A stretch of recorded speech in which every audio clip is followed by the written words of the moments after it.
welcome to Scoop. I'm Stacey June and this is our version of weekly entertainment news. Thank you for joining us. I am so excited and over the moon. We are in the company of royalty tonight. That's right, if you haven't already heard enough bullshit about the royal wedding, we're about to give you some more. Tonight the royal family will have millions of eyes on them. You're thinking, so what? I'm thinking, who gives a fuck? I don't know why, but it's just assumed that girls are just gagging for details on this event. I brush my hair, I wear a pair of high heels, therefore voila, I'm supposed to give a shit about this shindig. And I don't know about you, but putting on a white dress and marrying a prince is surely all life has to offer. It's not an easy road. Kate has got some heavy burdens on her shoulders. And our friends at ABC in the US of A agree with me, and they're quite impressed with what she's managed so far. Prince William and Kate Middleton carried out their first official duties together since they became engaged, and everyone was watching with a microscope. How would she be dressed? How would she handle the champagne? She better not fuck up the champagne, especially since I'm assuming it isn't a bottle of passion pop. Now, managing champagne is the only job she has, you ask? Champagne popping is a tricky one. I always ask someone to pop my cork. You just don't want champagne going all over the frickin' place, you know? But Kate, Princess Kate, she does have other jobs. Check this out. This Kate's first taste of royal duty, handshakes and small talk. She's a natural and dressed for the blustery weather. A tweed coat, chocolate scarf and holding her hair in the wind. The Brits call that a fascinator. Well, how fascinating. Kate can shake hands. But in all seriousness, Kate, good luck to you, girlfriend. It's going to be a really big day, and normal brides get nerves on their big days and they actually know the names of their guests. Not to mention, normal brides are also going to get better gifts than trips to Paris or car airbags. But stay tuned, because later in the show we will cross to our UK correspondent, who is amongst all the mayhem and will give us the latest goss on what is going on in London for the royal wedding.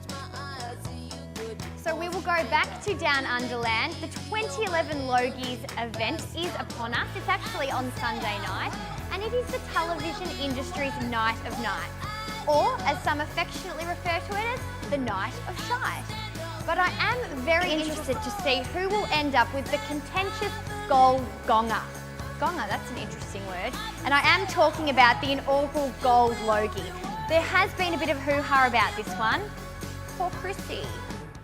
We'll get to the Logies. Chrissy Swan is, I reckon people must have thought it was Dane Swan.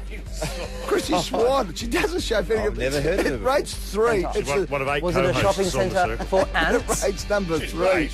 Oh, jeez, at 10 o'clock in the morning. There you go. The Logies. Oh. So I guess it's a good thing that Eddie can't tweet on the night. I don't know what it is about this event that turns people into assholes.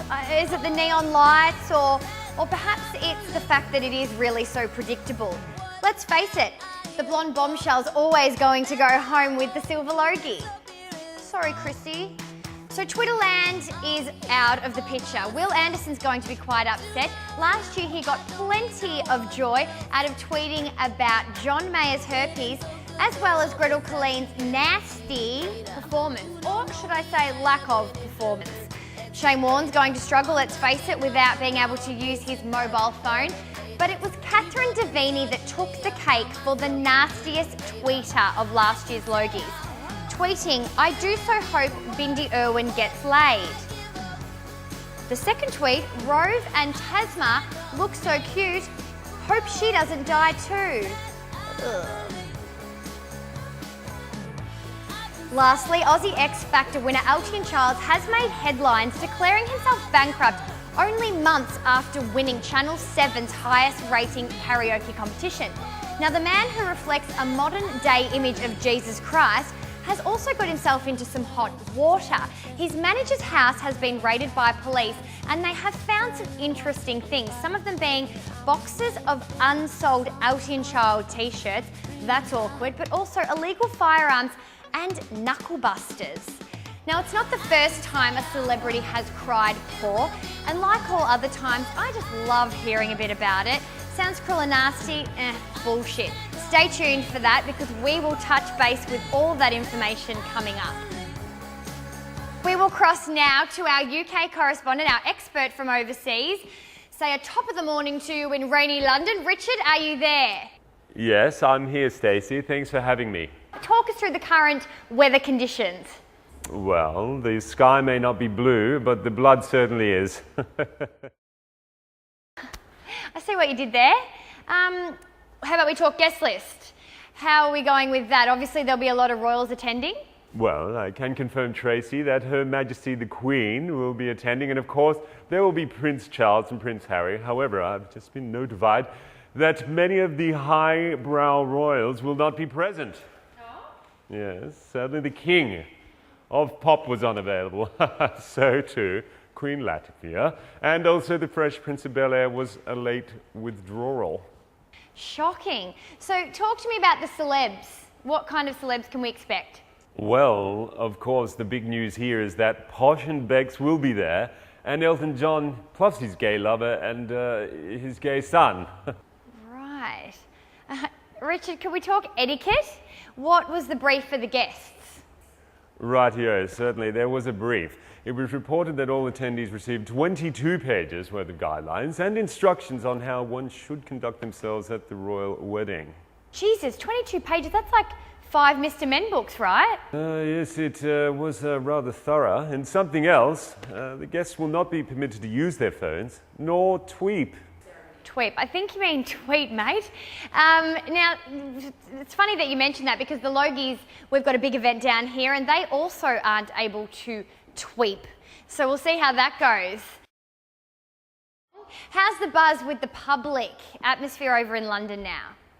Well, naturally, people are jolly well excited, innit? But I mean, the girls of Essex are absolutely gutted that they won't be getting the golden ticket into the life of an aristocrat via Prince William now. Right, well I suppose the ladette to lady girls are bitterly disappointed. I mean, their finishing skills are going to be wasted. They can't even head to the pub and get on the booze hound because the prince is taken, I guess, already. Exactly. Well, it's every scrubber's dream to be the next Mrs. HRH. I'm sorry, her H? Royal Highness, His Royal Highness. Are you guys over there not even down with the text talk? WTF? Potatoes. Let's move on. Where will the couple be honeymooning? Well, this has been rather hush-hush, Kevin. However, insiders have cited a few possible locations we're talking about typical, idyllic, exotic, popular holiday destinations, such as Kabul, Fukushima, Christchurch. So jolly. Thanks, Dick, for the cross. We'll see you next time, mate. Thanks, innit, Tracy. Thank you. Blarney.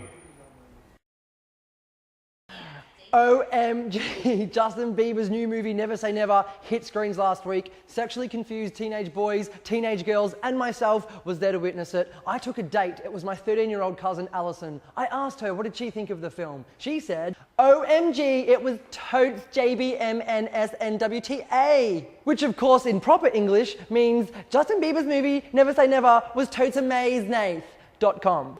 Bieber!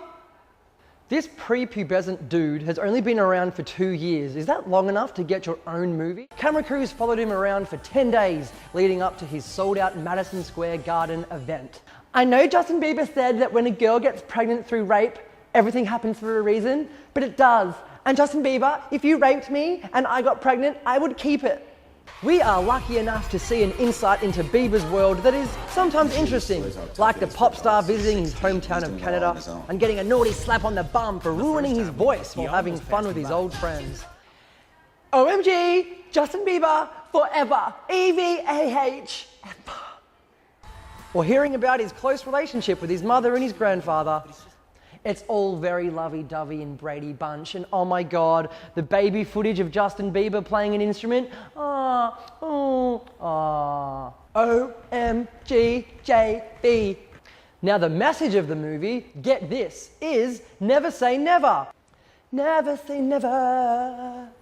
Justin Bieber, I heard your message. I'm never going to give up my dreams, okay? I'm never going to give up my dream. Can you hear me, Mr. Future Justin Valvo? Have my babies, Justin Bieber! I give this movie 4 annoying teenage girls out of 5 annoying teenage girls. Bieber out. Justin, I'm waiting for you.